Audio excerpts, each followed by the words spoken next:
Area കാൽക്കുലേഷൻ്റെ ഒരു video മുൻപ് നമ്മൾ ചെയ്തിട്ടുണ്ട്. അതിൻ്റെ സെക്കൻഡ് പാർട്ടാണ്.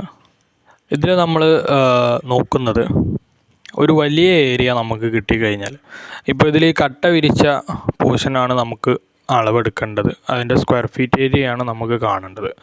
അപ്പോൾ അതിന് വേണ്ടിയിട്ട് നമ്മളെന്താ ചെയ്യുന്നത് വെച്ചാൽ, ആദ്യം ഒരു ബേസ് ലൈൻ, ഏതെങ്കിലും ഒരു വശം അതിനോട് പെർപെൻഡിക്കുലർ ആയിട്ടുള്ള മറ്റൊരു വശം നമ്മൾ കണ്ടെത്തുക എന്നുള്ളതാണ്. അതെല്ലാ അളവിലും നമുക്ക് നിർബന്ധമാണ്. അപ്പോൾ അതുപോലെ ഈ പ്ലോട്ടിനെ എന്നിട്ട് നമ്മൾ റെക്റ്റാങ്കിളും ട്രയാങ്കിളും ട്രപ്പീസിയം ഒക്കെ ആയിട്ട് ടോട്ടൽ പ്ലോട്ടിനെ ഭാഗിക്കുകയാണ്. എന്നിട്ട് അതിൻ്റെ ഏരിയാസ് ഓരോന്നായിട്ട് കണ്ടെത്തി ടോട്ടൽ ഏരിയ കണ്ടെത്തുന്ന രീതി, ഹോൾ ടു പാർട്ട് എന്ന് പറയുന്ന മെത്തേഡാണ് നമ്മൾ ഇവിടെ ചെയ്തിട്ടുള്ളത്. അപ്പോൾ അതിൻ്റെ കാൽക്കുലേഷനാണ്, അതിൻ്റെ ഫോർമുലാസുമാണ് ഇതിൽ കൊടുത്തിട്ടുള്ളത്.